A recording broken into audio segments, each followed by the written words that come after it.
Mahigit 2 linggo bago ang undas, lubog pa rin sa baha ang ilang sementeryo sa Masantol, Pampanga. Hanggang hita ang tubig na iniwan doon ng nagdaang bagyo. Ang ilan para makadaan at makadalaw sa mga puntod, nagpatong-patong ng mga talahib o kaya'y hollow blocks. Sa Manila South Cemetery naman, may ilang maaga ng bumisita para makaiwas sa bugso ng tao sa undas. Sa abiso ng lungsod ng Maynila, pwede nang mag-ayos ng mga puntod sa Manila North at South Cemeteries hanggang October 25.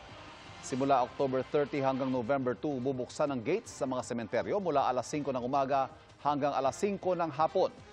Muli ring nagpaalala ng mga bawal dalhin sa loob simula October 29 tulad ng alak, baraha, armas at sound system. Mga kapuso, patuloy na tumutok sa mga balita. Mag-subscribe sa GMA Integrated News sa YouTube. Sa mga kapuso abroad, samahan nyo kami sa GMA Pinoy TV at sa www.gmanews.tv.